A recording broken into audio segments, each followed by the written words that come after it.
Welcome everyone to our virtual events at Run and Become. We've had many events over the years with Nick. We're delighted to have him back again, and this is our first virtual event. So we'll see how it goes. A lot of you know Nick, have been to our sessions before at Run and Become. Nick is one of the most highly respected coaches here in the UK and across Europe. And he's coached beginners all the way to Olympians. So I'm sure we all fit in that range somewhere. So he's a UK athletics level 4 coach, qualified nutritionist and a sports theory practitioner. And he's the former England marathon lead and the England regional coaching lead for the South. So Nick has a lot of experience and a lot of great advice to share with us all. So I'm going to hand over to Nick, and we're so grateful to have him here and join us at Run and Become, and enjoy the event. Good to see you all. So take it away, Nick.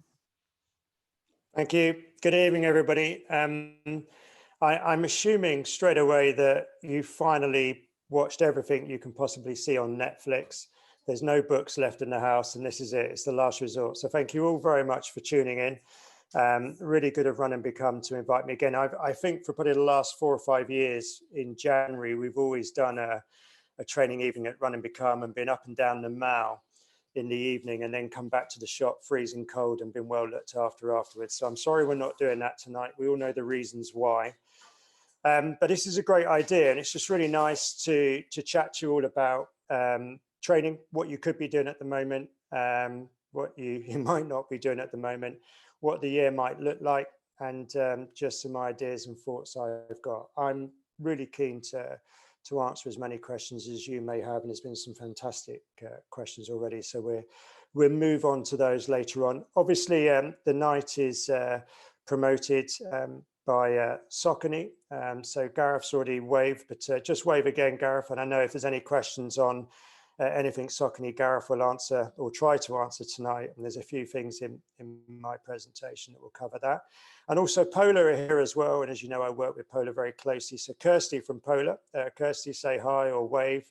Kirsty will do the same, and you may well have technical questions. And even if you don't work with Polar, you work with one of those other brands that I can think of, certainly that seems to be very popular, there may be some data type questions that you'll have that we might still be able to answer for you, even though clearly we're here from another brand tonight. So I'm hoping those kind of training questions will be answered. It's time to get technical and for me to share the screen, which probably means that I'll switch you all off and this was the end of the night, in which case have a good year and good luck. But let's go for it and do the share the screen bit and see what happens. Okay, so look, this is that wonderful moment for me where you can see the screen. I can't see you anymore, so I'm hoping you're all still there. I'm going to lead you through. If there's any questions, then raise the hand, or we'll also use the chat button at the bottom where you could click on that and ask a question. But I'm going to fly through a few slides and just see really where we can come and get to. Just a quick point on this particular slide, the opening slide. If you run like the guy on the top left, please don't, because that is wonderful hill striking, and there's going to be some issues in those shoes. They're super quick shoes, but not when you run like that. If you run like the guy bottom left, fantastic. Lovely, nice, slight forward lean, foot landing underneath, wonderful posture to be in. So just on that, just give that a thought. Okay, look, COVID is here. And I'm going to be honest with you, when I did presentations back last March and April, there weren't that many athletes I was speaking to that were getting COVID or had a problem. In the last few months, unfortunately, that's changed most definitely. There's a few things you need to think about with your training at the moment, and I do emphasize this with everybody. You've got to be sensible at all times, but make sure at the moment you're not coming back from runs really, really depleted. You shouldn't be mixing with anyone anyway, but if you know you're going to have to, really make sure your immune system is protected better than it ever would be normally. It doesn't matter how mild the symptoms are of COVID if you get them, you shouldn't be training. And I really mean this. It's a serious condition, as we all know and can see. And even if you think your symptoms are mild, don't train. It could make it worse. I know people where that's happened, and they really wish they hadn't have carried on. And when you do, if you do display the symptoms, get it, look after yourself, do all of the right things, and give yourself lots of time. You should only be resuming training when you're really, really healthy. And there's some wonderful bits and pieces, and you can have this presentation, some wonderful bits and pieces out there about returning to training at the moment. And this is from medical professionals who've seen a lot of things over the last 9 months and are now able to advise even better. And the bottom line or takeaway on this I would give you is that you need to have at least 10 days rest from the onset of first being diagnosed. And then you need at least 7 days, I think, and I know I've chatted to various doctors on this, and there's a number of sports scientists, and everybody's been involved in this kind of discussion. And we've all reached the point where you want to be symptom free for probably 7 days before you ease back into some light training. And then it really ought to be easy running, very low controlled heart rates, and perhaps with that at the same time, looking at just keeping it perceived effort, super easy, 20 minutes, 30 minutes, up to 45, and then eventually back up to an hour if you're training really regularly. But you don't want to be doing any hard sessions or long runs for the first couple of weeks, few weeks back into training. So it's like a reverse taper or reverse rest period, and at least 7 days symptom free. Let's move on to cheerier things, but I hope that's something that's very useful. Okay, so I'm always chatting to people about getting the balance right. Many of you will have seen me talk about this. At the moment, that's still totally relevant. We don't really know what the year is going to look like.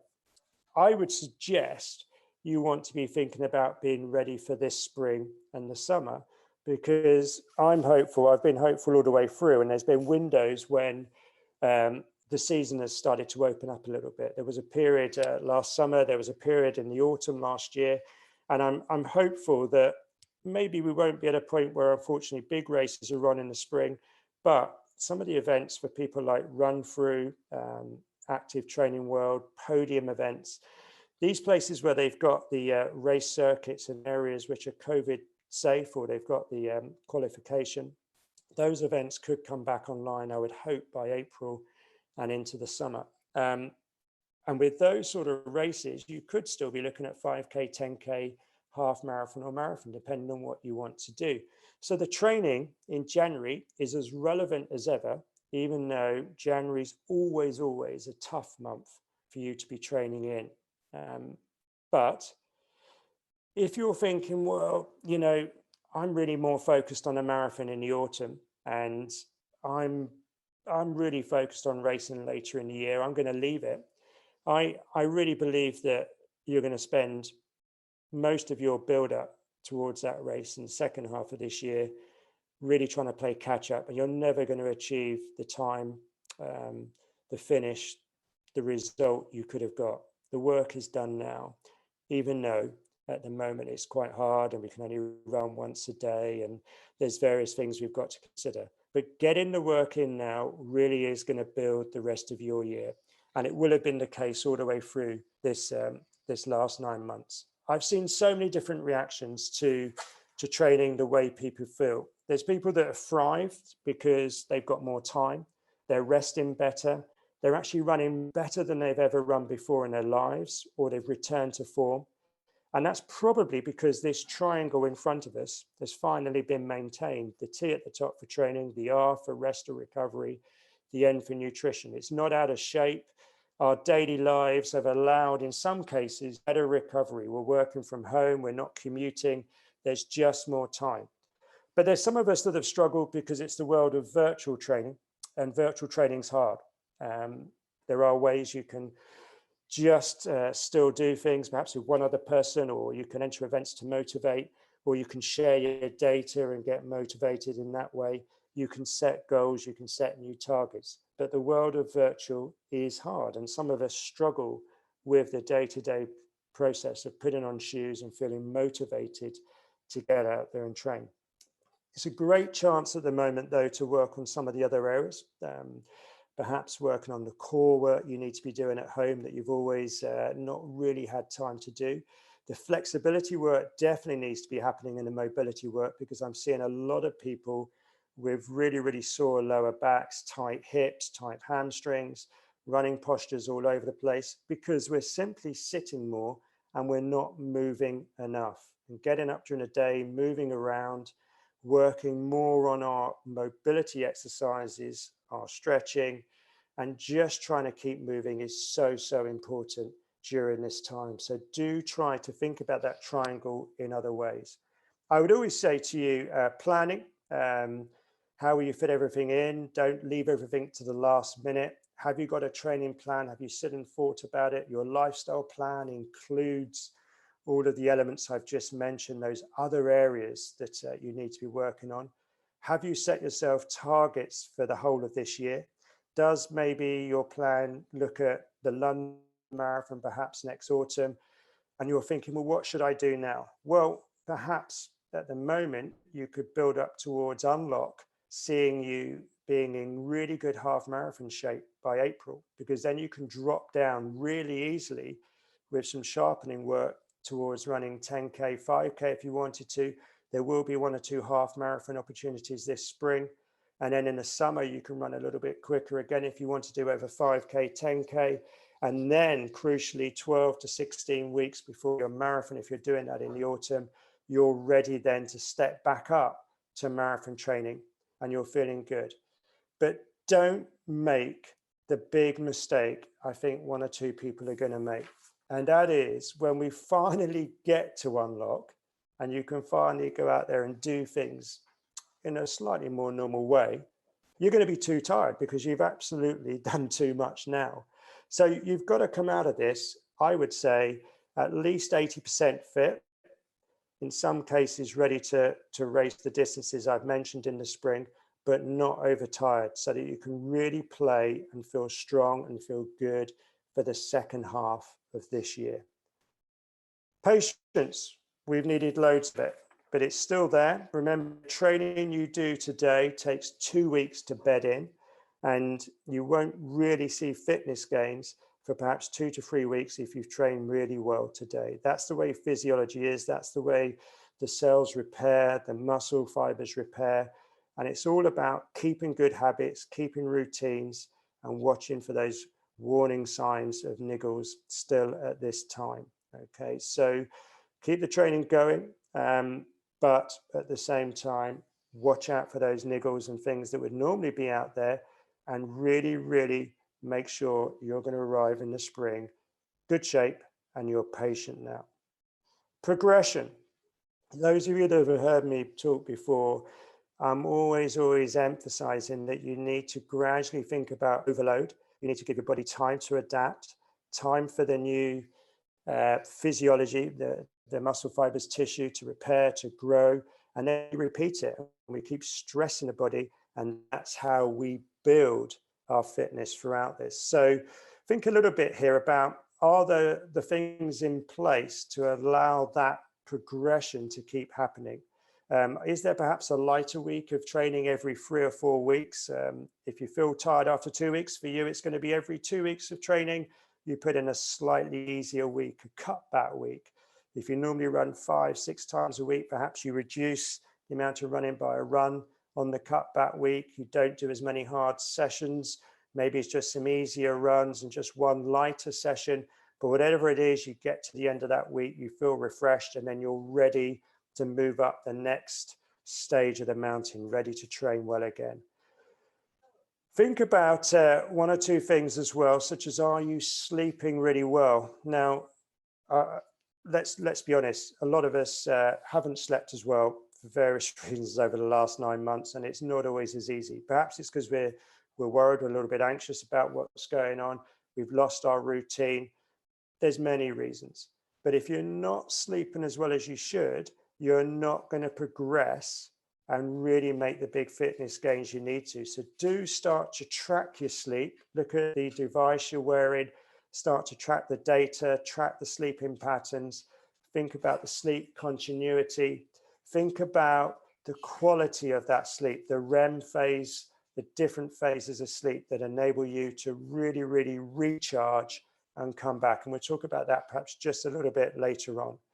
But sleep is going to be super important to the way you progress over the next few months and the rest of this year, at the same time as progressing and overloading and recovering from the training.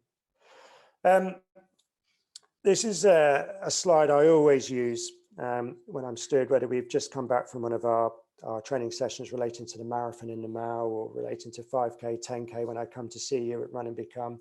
And we have a great evening and I end up chatting to you about approximate training zones. And there's many theories on this, and there are perhaps in some cases arguably more zones than the ones I've put on. And some people would say there's not really zones, there's just areas of training. The big thing I always say to everyone is think about, first of all, your perceived effort when you go out the door to run. An easy run really should feel like sort of 6 out of 10, fully conversational. It's an easy run for you to hold a chat with the person next to you and for that conversation to just roll easily. Some of the best easy runs I've had, if I'm running with somebody else, are that the run finishes, we've hardly remembered the route we've done, we've been chatting away, and it just felt easy. That's a great recovery run. It's probably going to be run at about 60 to 70% of your maximum heart rate. Okay, 6 to 7 out of 10.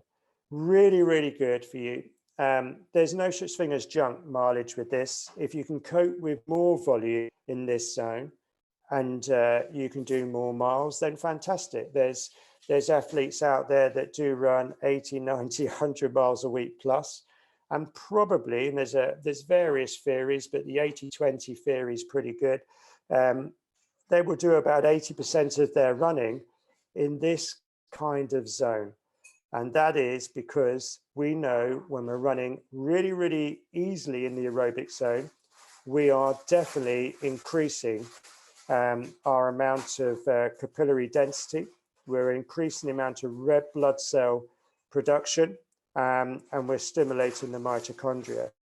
So our whole aerobic metabolism, the way we operate aerobically, is being improved and increased.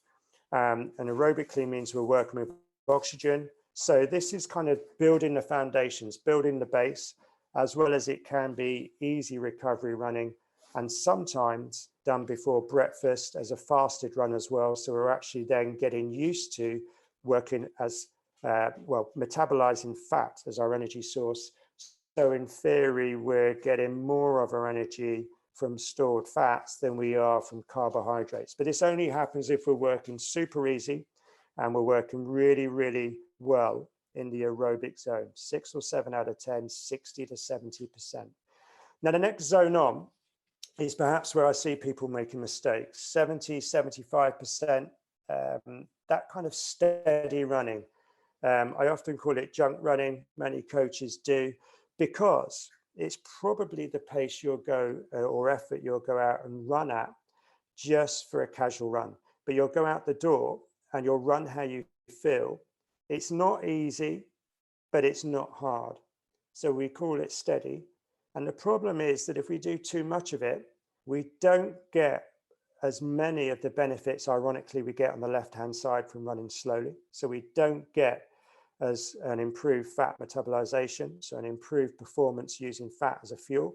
We don't see as many red blood cells created, increased capillary density. And crucially, when we run steady, we can see levels of tiredness creeping in, which then means we've compromised our training for over in the kind of performance improvement areas on the right-hand side here. So 80, 85%, perhaps more crudely, 75 to 85% of maximum heart rate. Threshold running, tempo running, you might have heard it called. This is where we're working in the top area of our aerobic zone. So the final part of our aerobic training zone, anything from probably 0 to about 85% would be considered aerobic, working mainly with oxygen. And if we work in that final percentage of it, we could be working at what we would call our threshold type area, 3 or 4 word answer effort, the golden zone of any training, but in particular half marathon, marathon training. You want to run a great 10K, you've got to be able to run 25, 30 minutes in your threshold area as well, and be able to control it at the same time. So you can see here that all of these training zones relate to all of the distances as a distance runner. And we build our lactate tolerance. And by doing that, we develop something called speed endurance and our running economy, the ability to improve, keyword this tonight, the ability to improve our maximum aerobic speed. So the speed you can run at within still your aerobic zone. Really, really important component. Then on the right-hand side, hurt locker time. You might do this more often if you're training for 5K, 10K, but if you're training for a half marathon or a marathon, it's something you might touch into every week, 2 weeks. In the early weeks of training, you might not, as you're building more aerobic work, and it becomes icing on the cake later on. But this 90% plus area, working kind of more in the VO2 area, really it's just hard running. Perceived efforts 9 out beyond the aerobic zone, starting to get really out of breath. This has a place, and this is where we develop perhaps greater leg turnover, but we develop a more powerful engine. You can push the rev counter harder, and here we start to improve our VO2. So you've got lots of easy running on the left-hand side, really important to build the aerobic base, the red blood cells. The more red blood cells you build, the greater capillarization. In theory, the more oxygen you can then take on. If you can take on more oxygen because you've built the left-hand side so well, when you then try to run faster, which requires more oxygen and requires harder work, in theory, you can do that and you can do it for longer. So you can see the left-hand side is really important, and then the right-hand side is important, either as threshold running or VO2 type work as well. So moving on, here we are. I said I'd talk about it. The evolution of fast running shoes. I'm going to go back into talking about types of training, but before I do, I really wanted to talk about the wonderful improvements that there are now in the running shoe world. Now, being a bit of an old what's it, I could be very, very skeptical about some of the changes that could have happened over the last year or two. But to be totally honest, this range by Saucony, I'm massively biased. I know other brands have got similar ranges now. But if you want to go out and run in a shoe that really takes the stress off your feet, super, super cushioning, and to be honest with you, with sore knees and everything that you get at my age, the endorphin shift is fantastic shoe. I live in it for all of my road running if I'm not trying to run fast. So any easy, steady running on the road, the endorphin shift, super, super comfortable. Could do some tempo work in it as well if I wanted to. And then there's the endorphin speed, where I love it for my sort of interval work that I'm still trying to do sometimes, threshold running, work on the treadmill, feels fantastic. And then the Endorphin Pro, and all I would say to you is the first time I put it on, I did some strides down the road, did an easy run. A couple of days later, was very naughty and ran a half marathon.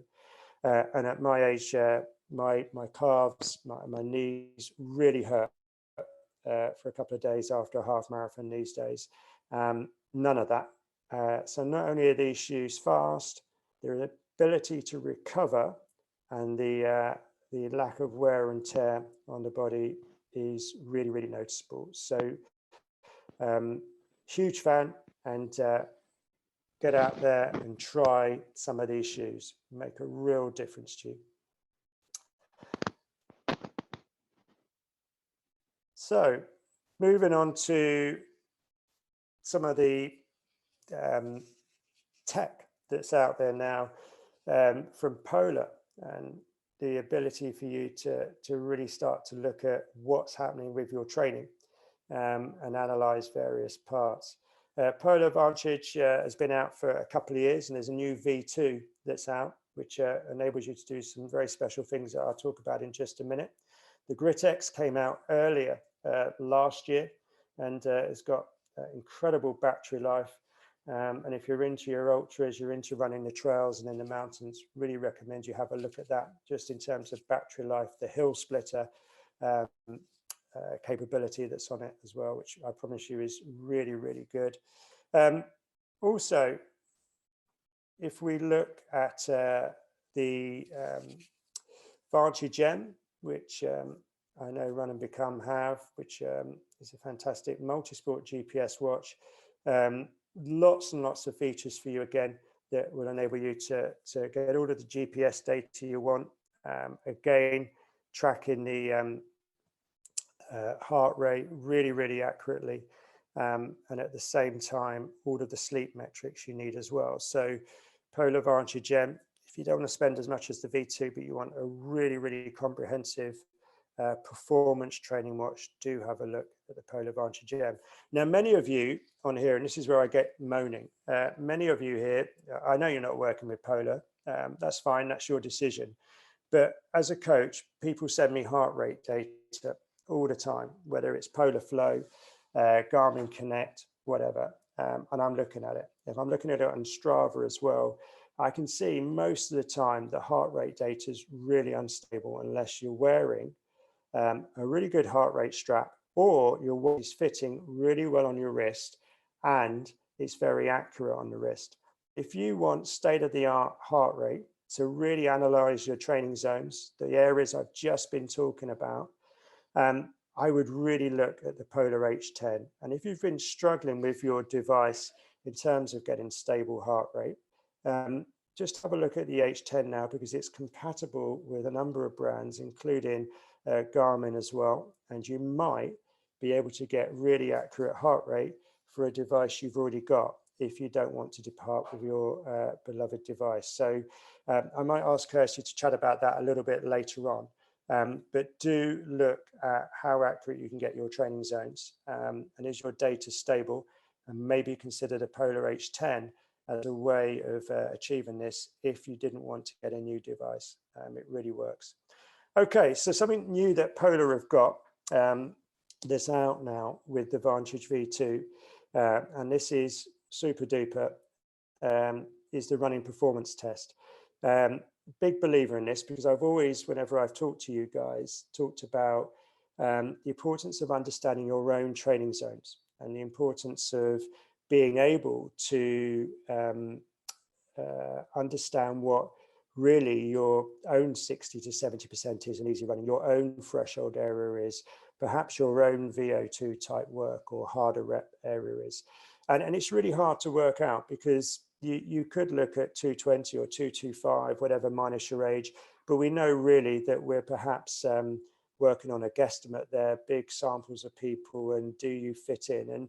And most of the time, probably only 2 out of 5 people will be pretty accurate with that statistic.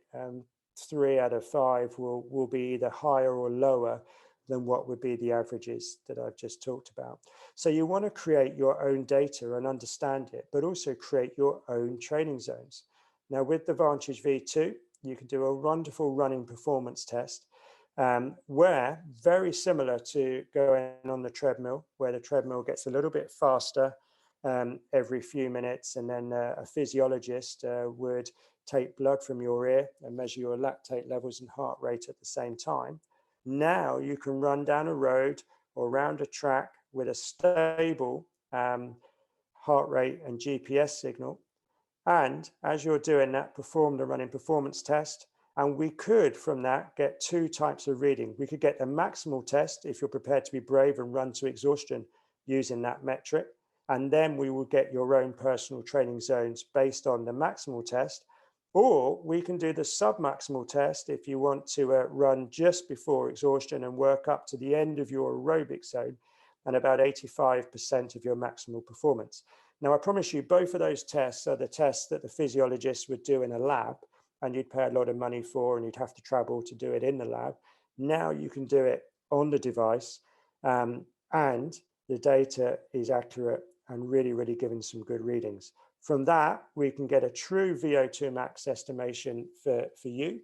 Crucially, though, you'll be further down the area here that I mentioned. I mentioned maximal aerobic speed. So as a coach, I'm really interested in your VO2 max improving if we're training certainly for shorter events, 5K, 10K, and sometimes in the early stages of your running development anyway. But crucially, I want to see your maximal aerobic speed improve. That's the speed you can run at still within the aerobic zone. And this is something we can get from these performance tests. And this is changing the way we train. The people I work with these devices, already we're seeing really accurate and interesting data. Recovery work as well is important. Now, in the past, I've always talked about recovery as something we measure perhaps by your morning resting heart rate. So you can take your resting heart rate in the morning in the old days, and we would perhaps get a reading each morning. If it's a little bit higher than normal, you've not really recovered from training the day before. If it is down to its normal levels, then you've recovered. But of course, over a 6, 12-week type period, we might, and I'd hope we would, see our recovery morning heart rate gradually as a trend come down, because that tells us the stroke volume of the heart's improving. And in fact, our overall fitness is improving. So we would use perhaps your resting heart rate as one of the markers, and the training we know you're doing working. That you've done a tough hill session a couple of days ago, or you've done some weights in the gym, and actually you wake up in the morning and your resting heart rate's pretty good. So you think you've recovered, you go out and training as a coach, I would say, yeah, that's pretty good. If your resting heart rate's there, you're ready to train hard again. But you go out and train and the legs feel awful, the body still feels tired, and you can't work out why. It's probably because the muscle load hasn't recovered yet. And we've always struggled to measure muscle load. We know that cardio-wise, you could be recovered because the heart and the heart rate tells us that. But have the legs and muscles really, really recovered? Well, now we can do a test, and you record 3 jumps, and at the end of those 3 jumps, we get our score. And from there, because you repeat it, and we're able to apply the data that goes alongside that, we can start to work out whether your muscle load tells us that you have recovered through the leg recovery test. Again, I was skeptical about this, but I've seen it work many times, and it's pretty accurate. And you would really, really start to notice that it does correlate with the tiredness you've got in your legs, particularly from long runs and other areas, alongside the training you've been doing versus hopefully lower heart rates and you starting to feel much, much better. Okay, so just a couple of more bits for me before I open up to the floor. How should my easy runs feel? Well, look, your easy runs should always be based on perceived rate of exertion, and certainly they should be fully conversational, relaxed breathing, not really having to think about the running you're doing. You should get back from the run and feel better than you did before you went. How should my threshold running feel? Well, I always say 3 or 4 word answer, pace or effort, controlled discomfort. So it's uncomfortable running, but it's just about under control. For the very experienced here tonight, it's probably going to fall somewhere between your 10K and half marathon type intensity, and almost the perfect threshold run for elite athletes or very experienced athletes is a half marathon or around about the 10-mile mark when you're super, super fit. But in the early weeks, that might look like 4 by 5 minutes of threshold, 5 by 5 minutes of threshold. And if it stays there, but you improve your maximal aerobic speed within doing the threshold running, then you're getting fitter and fitter and fitter, and the strength of the heart really, really is improving. So there's many ways to do this. Keep measuring it and looking at it. Long runs. If you're training at the moment for a half marathon, then we might expect you eventually to get your long runs up to 90 minutes, hour and 45, up to 2 hours. If you're training for a marathon, then eventually we'd expect your long runs in the last sort of 6 to 8 weeks to be getting around 2.25, 2.5, up to 3 hours, over 3 hours. But crucially for the marathon, I don't think you should be running for more than about 3.25, 3.5 hours. And if that means you're not running more than 16 to 20 miles, don't worry about it. The rest of the training you do will definitely see you home in the last 10 miles on race day.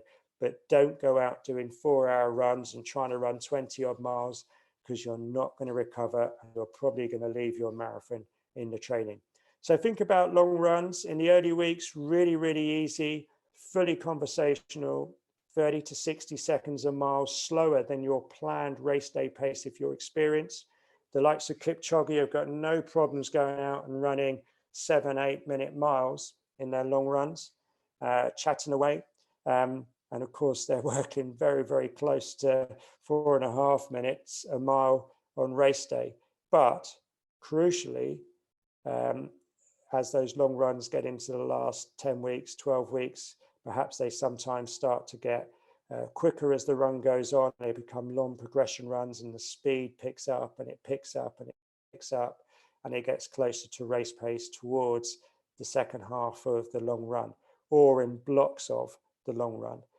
So you might do 4K blocks, 5K blocks, 15-minute blocks, 20-minute blocks at race pace built into your long run, so that you're practicing what it feels like to run at race pace and teaching the body to become economical and strong at race pace. But the early weeks, long runs are much slower than that.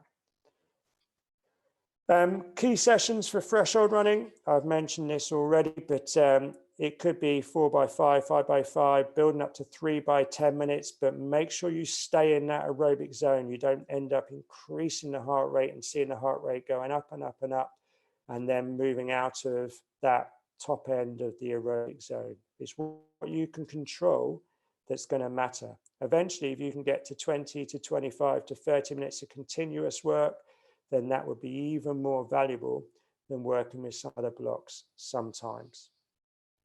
I've got some example plans on here, but I wanted to just quickly touch on cross-training, conditioning, really important. Some of you on here may be running 3 or 4 times a week, and I think if that's the case, then you might, I hope, be definitely complementing your training with some cross-training as well. And I promise you, I've worked with people that are running 3 or 4 times a week, but have run as quickly as 2:20 to 2:25 for a marathon.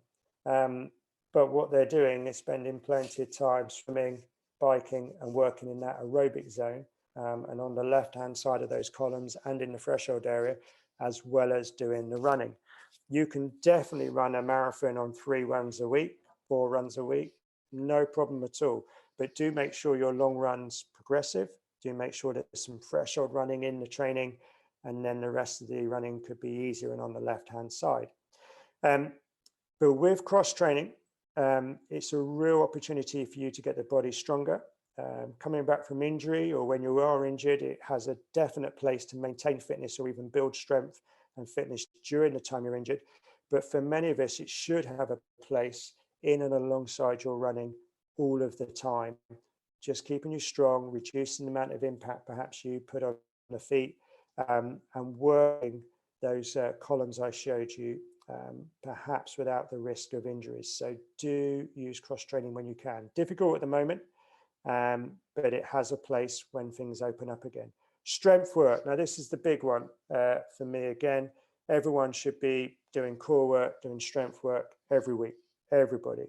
And the older you are, the bad news is you're getting weaker every day. So you need to get stronger, and you need to really focus on good quality strength sessions once or twice a week, or several times a week, but just small short sessions where we're really working on our glute strength, stabilizing our hips, really working on our ability to transfer weight from one leg to the other without seeing hip drops, without seeing rotational forces that are going to ultimately lead to you seeing the physio and having greater injury risk. So it's all possible to reduce injury chances by having a really robust and strong conditioning program. The beautiful thing at the moment is Zoom is allowing people to tune into strength and conditioning better than they've ever done before, and really to tune into sessions. We could put you in touch with some of our sessions. There's plenty out there, but doing really good quality sessions every week from home is entirely achievable. I was running a session literally before I jumped on this call for a group of athletes abroad, and they all tuned in for the hour. We had a fantastic strength session. So it really is possible, and you don't necessarily need to go to that.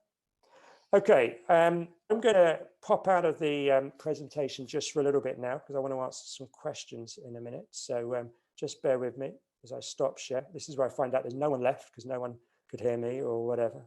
You're still there. Thank you very much for being patient. So just bear with me as I increase the screen again. I had some great questions early on, and there may be one or two questions that are coming in while I speak, and I've got other slides I can allude to at any time. But I had a question from Mike Paul. And Mike, if you're on here, I can't see you at the moment, but you might be on one of the other pages. So welcome if you are. Mike says, I'm new to running. I developed anterior knee pain on previous occasions that I tried running. I would welcome some tips on how to prevent it happening again, and specifically would like to hear of certain exercises to build my quads. So it's a really relevant question based on what we've just been talking about. I would really encourage you to Google and look at some of the fantastic running online workouts that are out there. Speak to various running physios, and use this opportunity to perhaps even have what I would call a running MOT as well, Mike, to find out where the current strengths and weaknesses are. It can be done, believe it or not, online, and it can be done visually these days, which is great. The kind of exercises that I would be looking at are single leg exercises, so single leg deadlifts, single leg squats, but they haven't got to be deep, alternate leg lunges, forwards, backwards, to the sides, multi-directional, anything that's going to challenge the glutes, anything that's going to enable you to get stronger and stronger as you transfer weight from one leg to the other, but within a safe pain range. The problem with the knee pain that you may have been experiencing is I don't know whether this relates to runner's knee, chondrobalacia patella, internal structures that are struggling with the knee, but we do know the stronger your quads, the stronger your glutes, really good pair of running shoes with a really good gait analysis, and the guys here will be perfect to help you with that. All of those factors are going to reduce the stresses that are really going to put that knee under pressure and cause these things to come back. Then it's a case of building up, not too much, too soon, too often, too far. Avoid the terrible twos.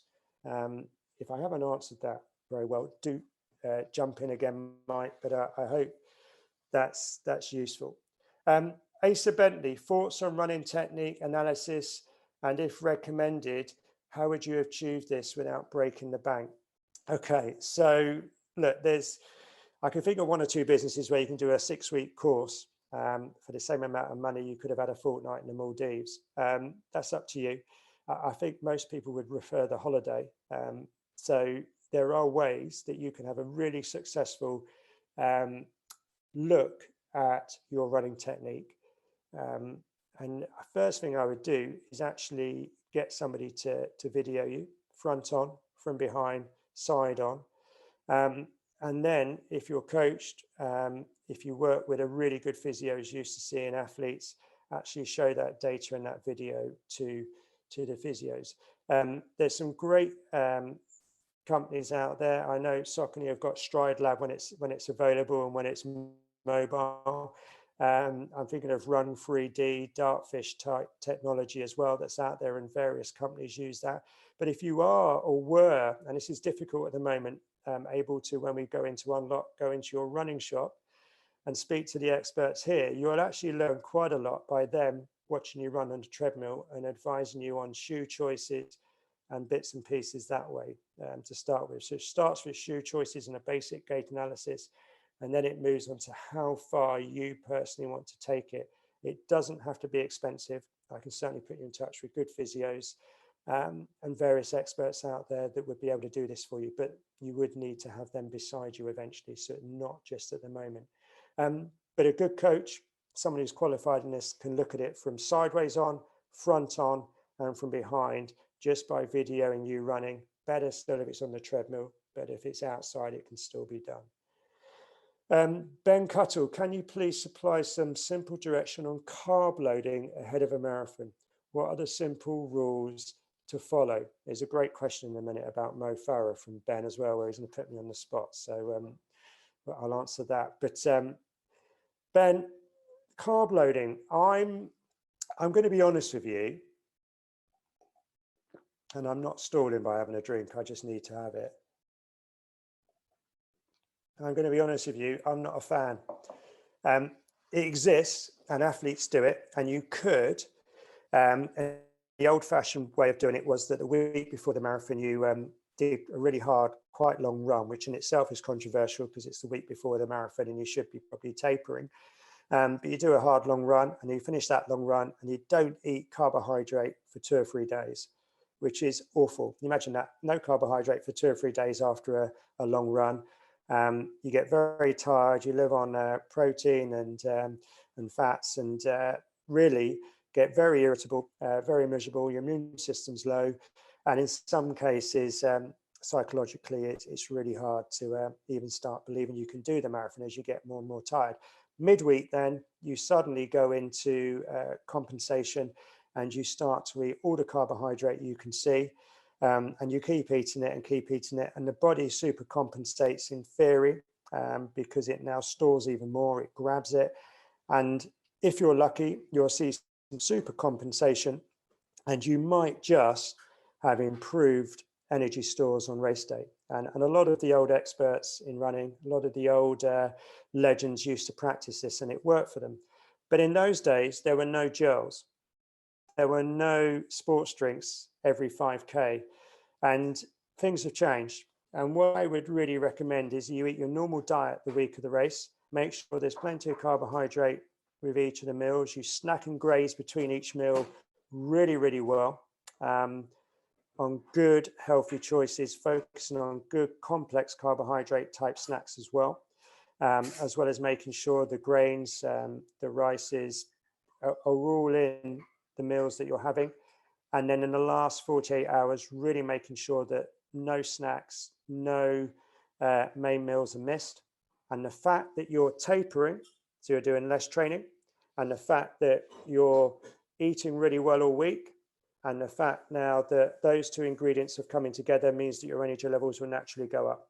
So in fact, you don't carbo load, you taper and eat normally, but just make sure in the last few days that you've eaten really, really sensibly. And I do that with most of my athletes because I'm worried about gastrointestinal issues on race day. I'm worried about perhaps some of the depletion factors that there. 1 or 2 of my guys that are really serious do still do a form of carbo loading, but we negotiate because I think it goes wrong sometimes. And it's a really desperate thing to see happen to someone after weeks and weeks of training, and yet they carbo load and it goes wrong, when you could just see some natural progression.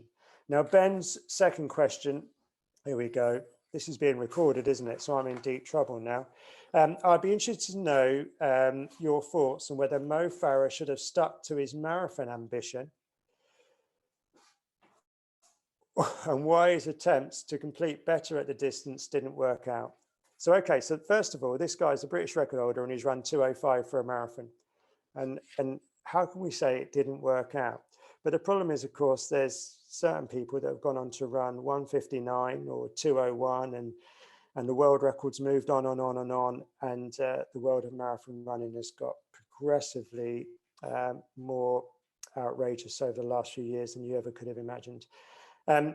It would be fair to say that if Mo Farah was doing the marathon in Tokyo later this year, unless it was a very slow race, which it could be, and with 10K to go, it was very tactical, he's going to be under real pressure. And I would suspect there's an awful lot of athletes out there who fancy their chances against Mo, in the marathon.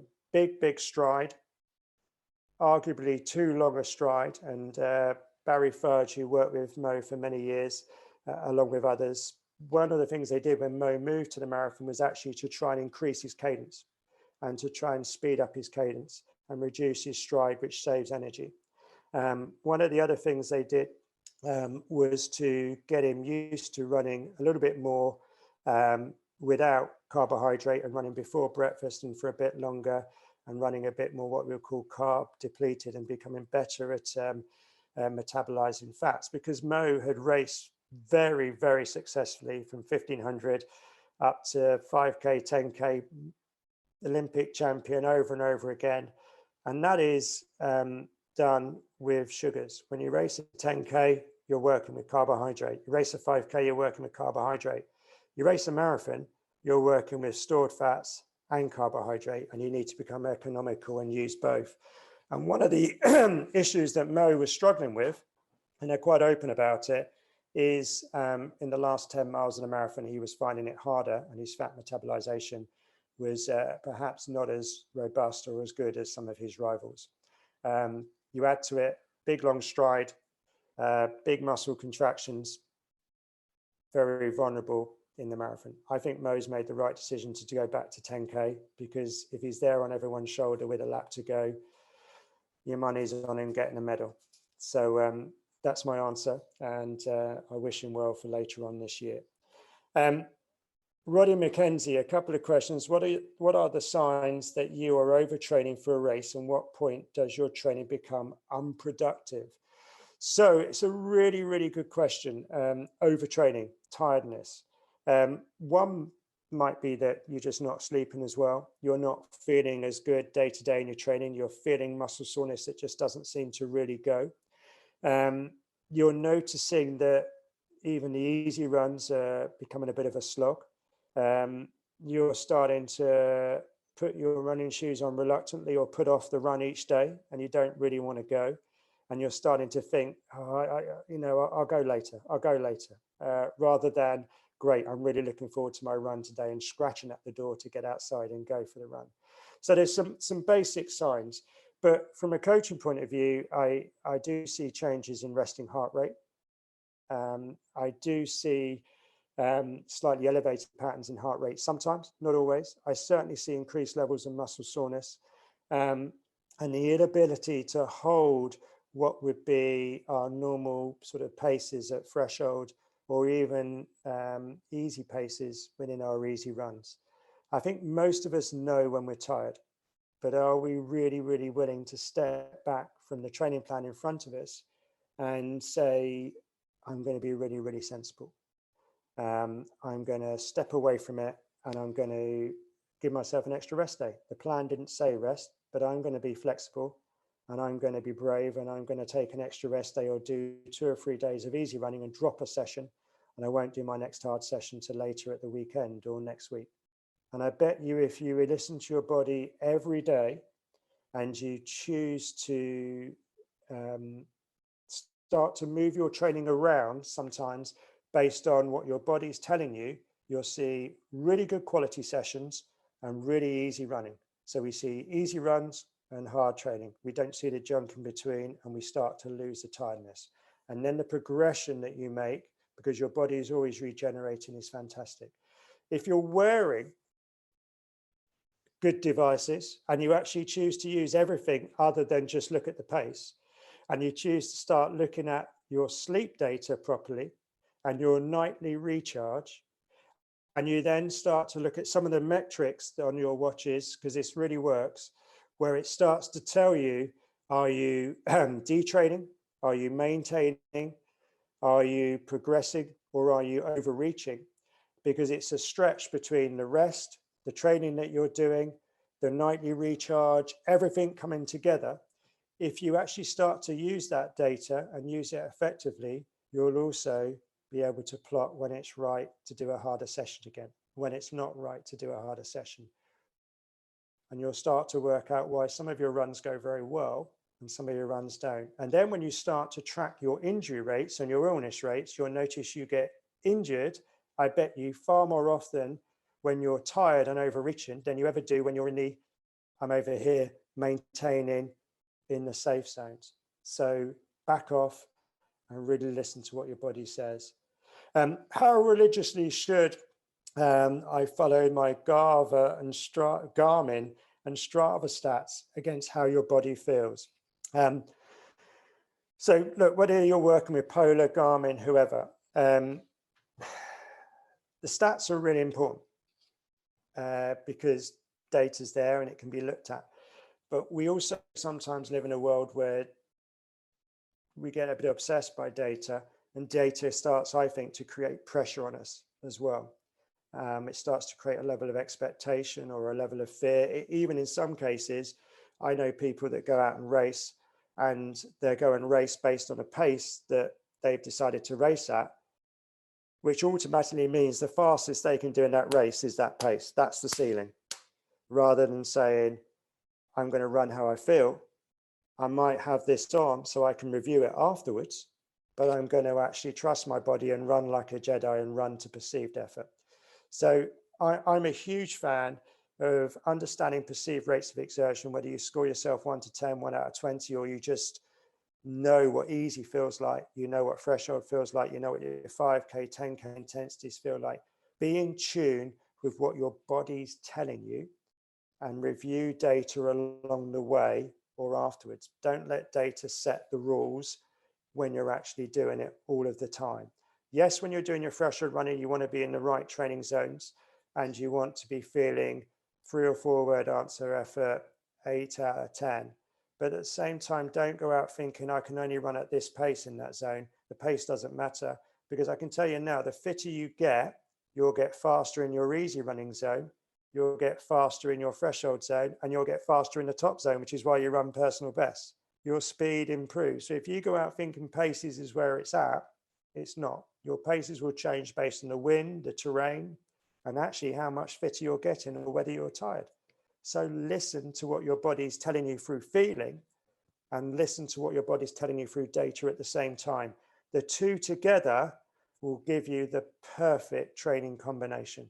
And when we work with elite athletes at altitude, on training camps, and we're there and we're seeing them every day, lots of times during the day, we don't just look at the data. Yes, we look at that all of the time. All of the time I'm looking at that. I look at so many Polar Flow links, Garmin Connect links all day long. But I'm always also looking at what, and I ask the athlete to score it or to tell me how they feel. And that sometimes tells me more, or at least as much. Long answer, sorry. Karen McNee, my question is, most running events we join have a race start time of 2 p.m. How do you nutritionally prepare for that? Right, brilliant. 2 p.m. I thought most road races are in the morning, 9 or 10 o'clock or whatever, but 2 p.m. could be that you're racing cross country in the afternoon, or it could be you're racing on the track in the afternoon. And that's actually quite difficult, because you'll get up and hopefully have breakfast. But at the same time, you're at a dilemma now. I'm racing at 2 o'clock. It happened to me many, many times. What do I do from breakfast at 8? Do I eat again? What should I eat? Because if this was a road race, I'd get up and have my breakfast, the breakfast that works for my long runs and the breakfast that works for my training sessions when I train in the morning. I'd have my breakfast. I know it's great. And then I'd go and do the race mid-morning. Fantastic. I'm fine. I'm used to it. But 2 in the afternoon, do I have lunch? Do I have 11s? What do I do? If I have lunch, is it going to sit in my tummy? I would work back. And I used to sometimes have a bit of breakfast, or my breakfast in the morning, and I'd have the equivalent of half a breakfast for lunch or late morning.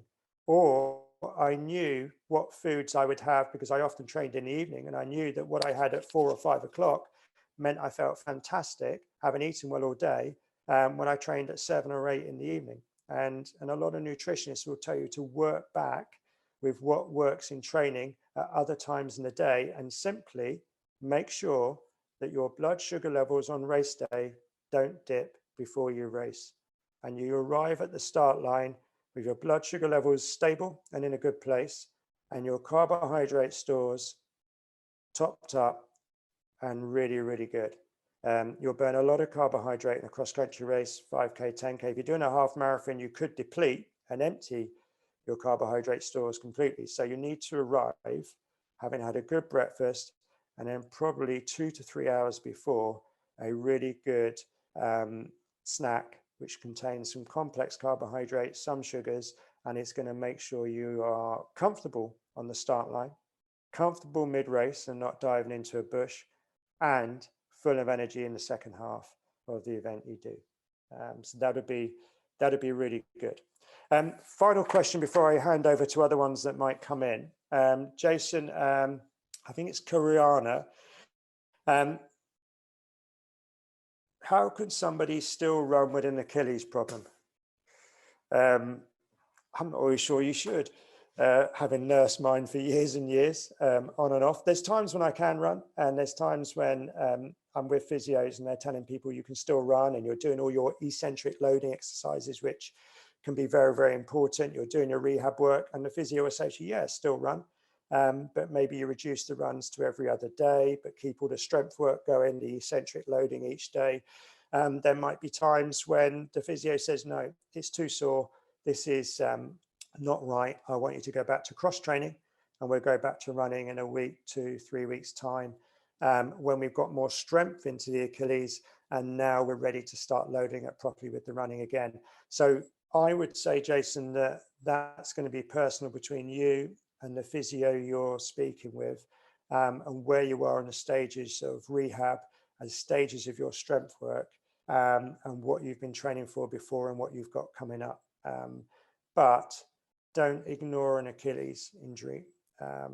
Be very sensible, speak to an expert, check your shoes, make sure you've been getting the right treatments, plenty of calf stretching, plenty of calf strengthening, check biomechanics, and you might find running on flatter surfaces better for you for a while, rather than running up and down hills and loading the Achilles and the calf even more. So flatter runs and not going too far for a little while might be great to do. Okay. So Hadiva, do you want to come in and tell me if there's any more questions, or should I go on to the chat? Yeah, well, I think we have a couple of questions on the chat there. If you open up your chat, Nick, there's one from Andy and one from Emily. Okay, sorry. Yeah, of course. Brilliant. Okay. Okay, Andy, thanks for backing up on the COVID thing. I hope you're feeling better.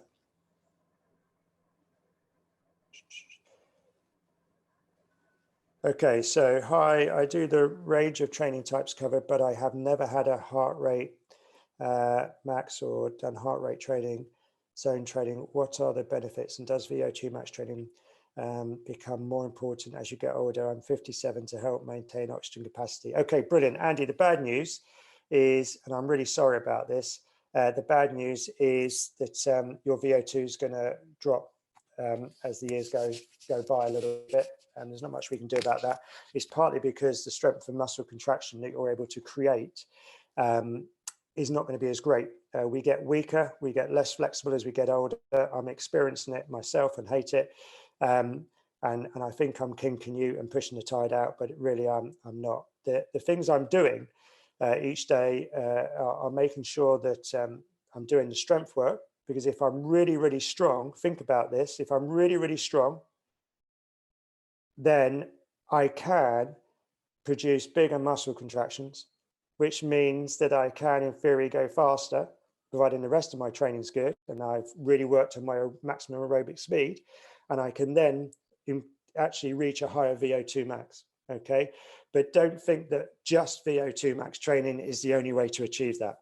Consistency of training for weeks and months will achieve it. Excuse me, and really, really good running economy work will achieve it as well.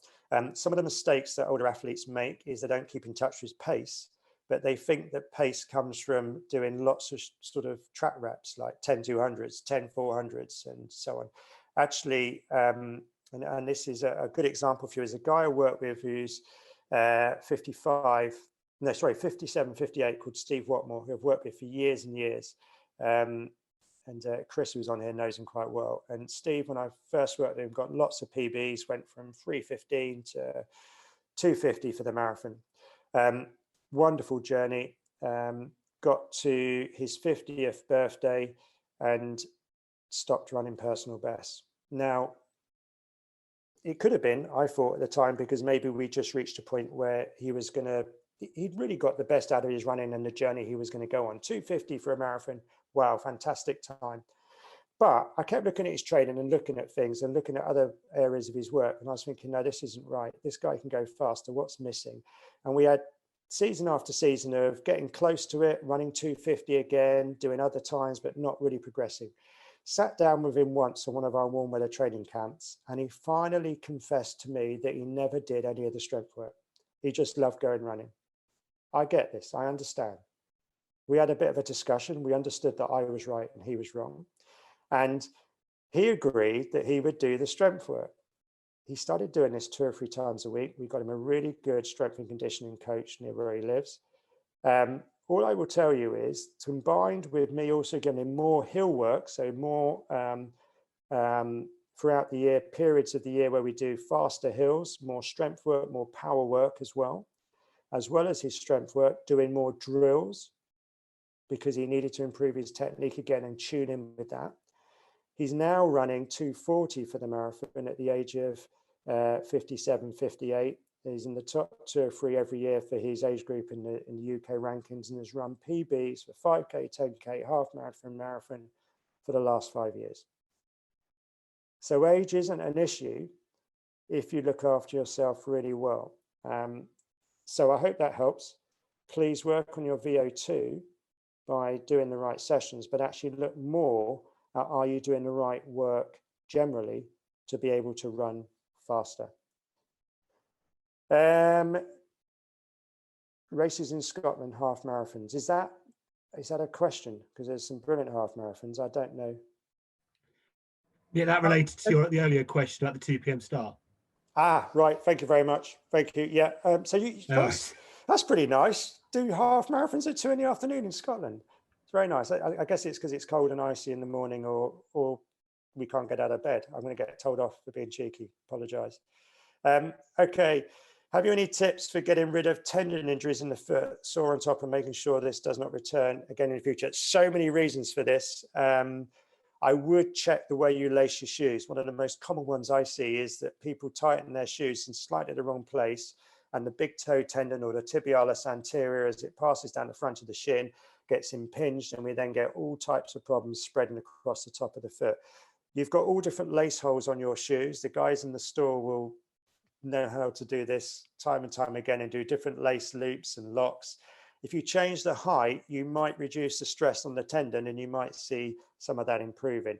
But if it's a genuine tendon issue, I would be looking at a gait analysis and starting to look at some other areas there. Yes, your strength and conditioning, but gait analysis and trying to find out why these tendon injuries are coming on the foot, I think is going to be more important. And it is a job for a physio, that one. Best advice for avoiding shin splints.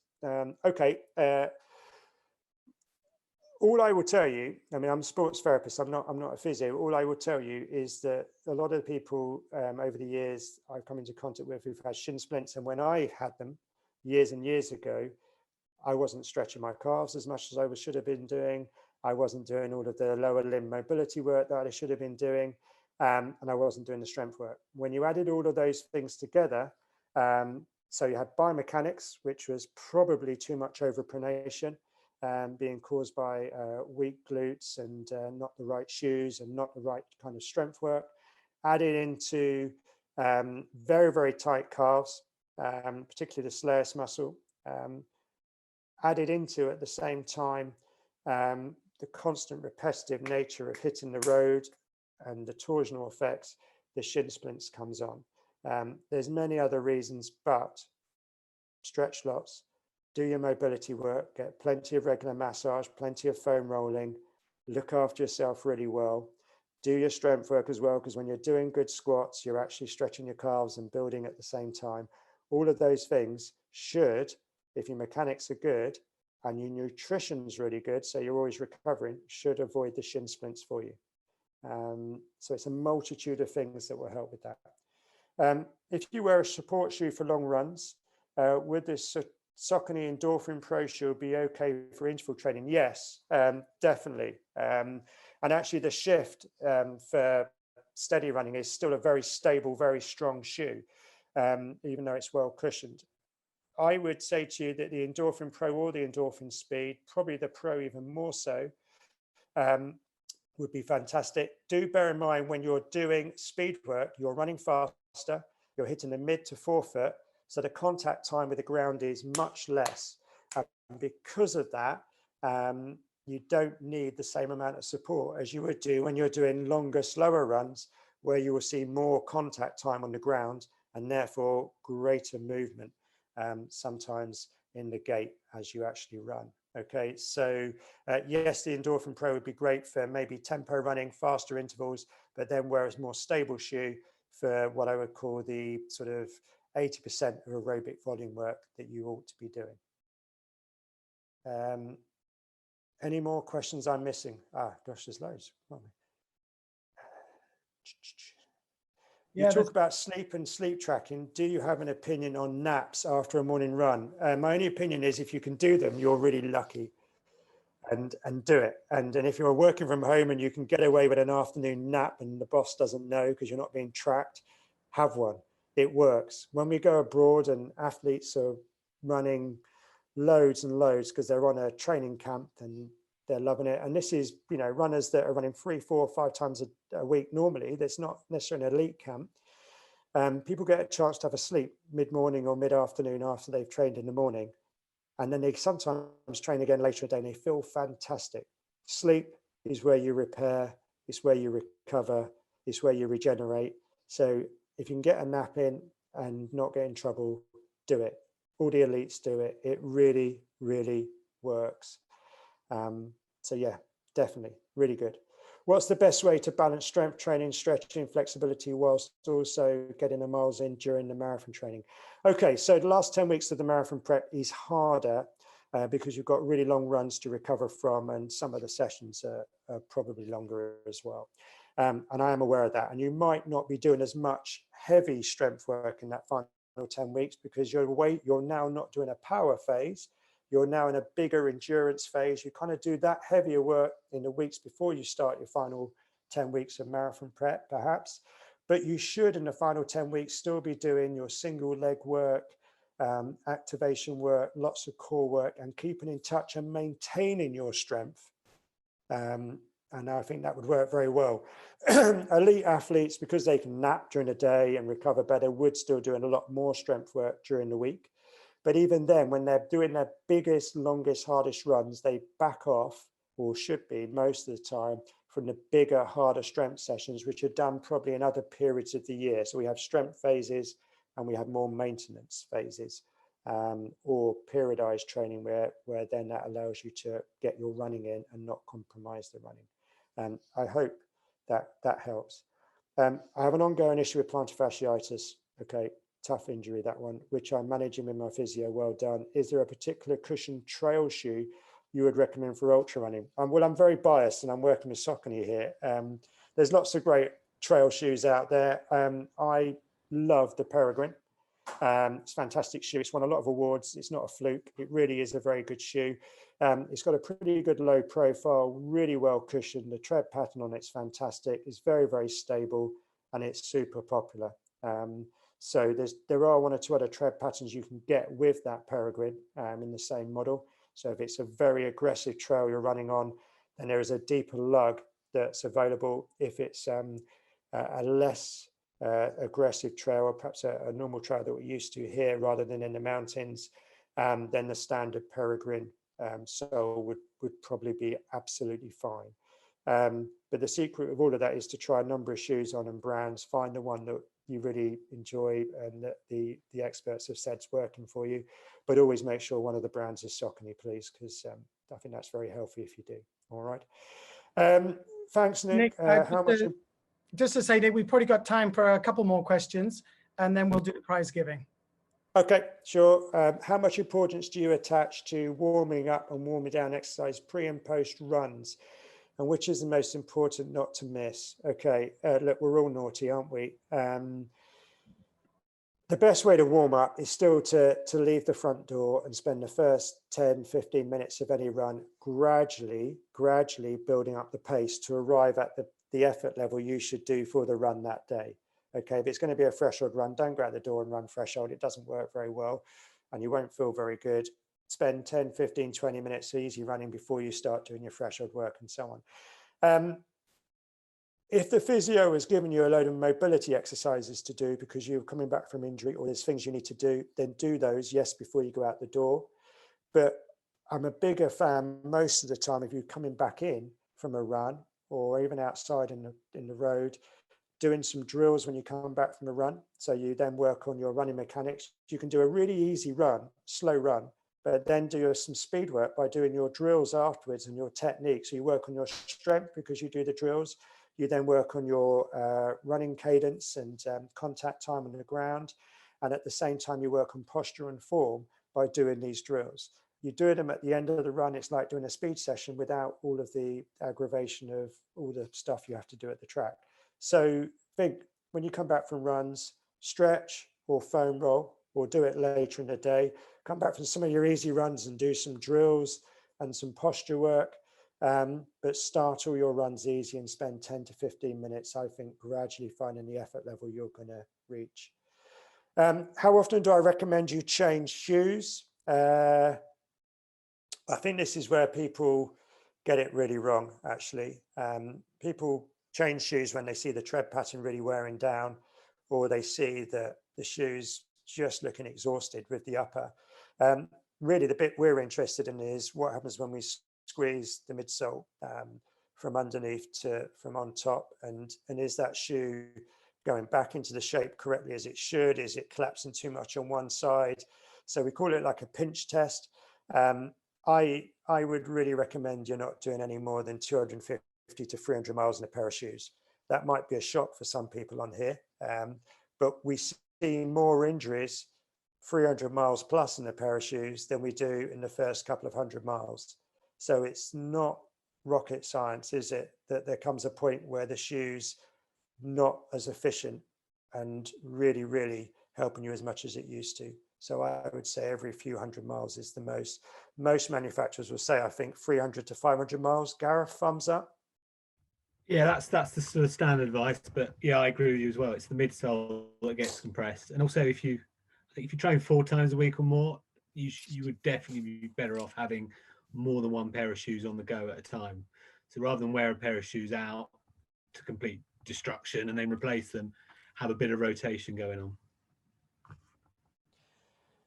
Golden rules for hydration during and after long runs. There's lots and lots of hydration tablets out there these days you can drop into a drink, which might mean you're not taking on extra sugars, but fantastic for sodium, potassium, magnesium, and other electrolytes. You may decide you want carbohydrate at the same time, so you could then be doing the drinks which are going to allow you to take on carbohydrate and have extra energy. Of course, if you're taking gels, you might feel you don't need that. The real thing is to start the run hydrated, so sipping on water throughout the day. I used to have one of the drinks with a tablet in, sometimes a few hours before I ran, or in the last few hours, just and sip from it, just so that I started the run hydrated. And then it depended on what run I was doing, whether I would take drinks on. Super long run, yes, we take drinks on, but for most runs, you don't need to be taking drinks on. Just come back and make sure you then hydrate really well. And that's maybe where you consider then the recovery type products that are out there, which are going to enable you to just repair, regenerate more quickly. And we're thinking there about products that are going to contain protein at the same time as carbohydrate to enable you to really begin that regeneration process as well as the electrolytes. Okay, Nick, I think we're there. I think unfortunately we've run out of time. I know there's a few more questions, but time is on us, and we still got the prize giving to do. But before we do that, I just want to give a big round to Nick. Thank him very much for that great talk, very inspiring, a lot of deep, great information there. So thanks very much, Nick, once again. And I haven't let Gareth and Kirsty talk. I completely just gone on, haven't I? I couldn't have said it any better myself, Nick, to be fair. You've nailed it completely with all the training and the tips and the structure and the advice. So on a personal level, thank you, because I've learned a bit. Kirsty, sorry. Yeah, no, not at all. I mean, I think it's more important. You're the running expert here, and they all want to hear from you. And I think the questions that have came in, you've answered really comprehensively, and yeah, the advice that you guys give is always great. So I'm hoping that they get the benefit from you guys. If there are any follow-up questions, you can pass them over to Run and Become, and they can be filtered down to us, or we can always arrange a further up follow email address that you can ping any kind of tech questions over. So don't feel as though if you have forgot a question or you haven't quite had the time to get it, think on your feet now, just filter them down and they will come back to me.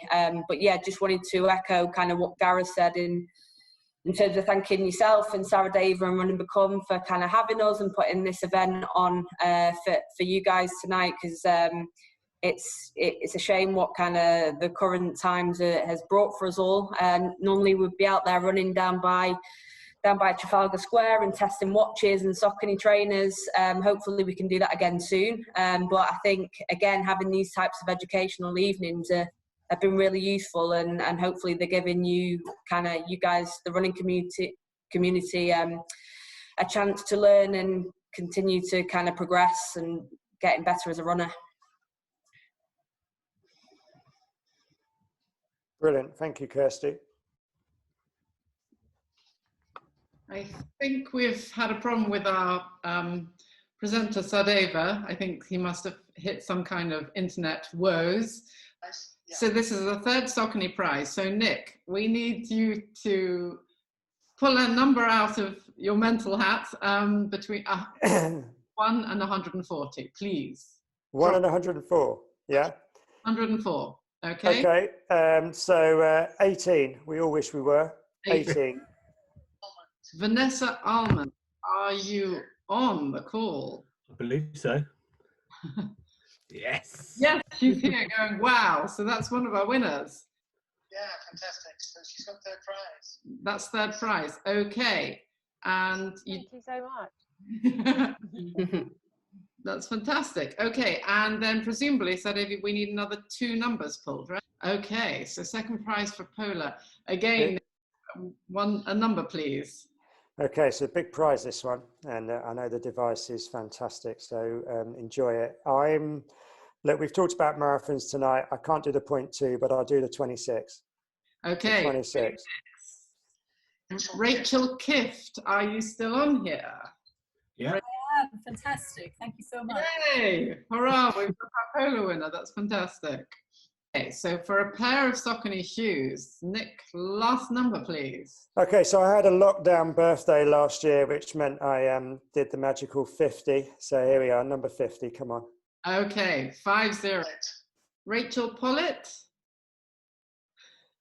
Yes, I'm here. Yay! Yay! Congratulations, you won first prize. Thank you. Saucony shoes.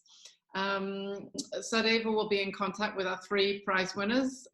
Congratulations, and big thanks to Saucony and to Polar for being so generous.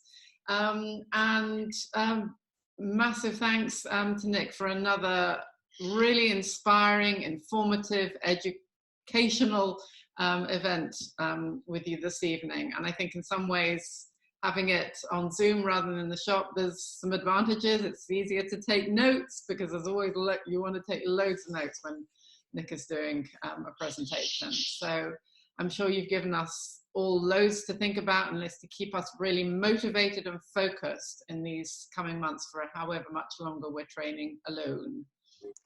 Thank you. You're far too kind. Look, I've really enjoyed it, and I'd very happily do one of these again for you.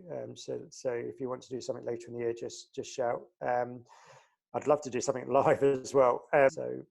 Good luck with running this year. Please stay safe, and whatever you do, be ready for spring and that summer onwards, because it is going to get better, and opportunities to race are going to be there. And next autumn looks fantastic. So be patient and just get yourselves ready. All right. Well, thank you very much. It's been an amazing evening. And thank you everyone for logging on and for attending.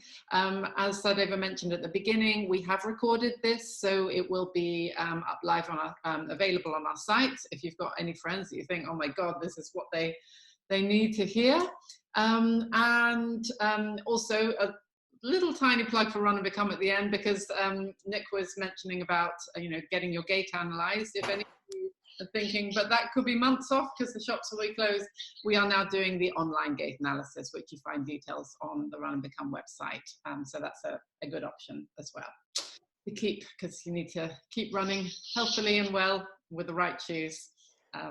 Big thank you to Saucony and to Polar as well, guys. Thank you very much for sponsoring the evening and really helping us to put this all together. Two great brands. Whatever you do, next time you try a shoe, make sure one of them is a Saucony. And if you're due to upgrade your device or you fancy a change, well, I can tell you now that it's with Polar. That's what I'm going to say. And also, can I just, happy birthday tomorrow to Rachel Pollitt, the first prize winner. So she's even let on it's a big one. So wow, she has a great day. That worked out well, didn't it? Perfect. Nice one. Well done. Thanks, guys. Thanks, everyone. Thanks, Nick. Thanks, Shankar. Thanks, everybody for joining. Take care. Have a good Stay safe. Thank you.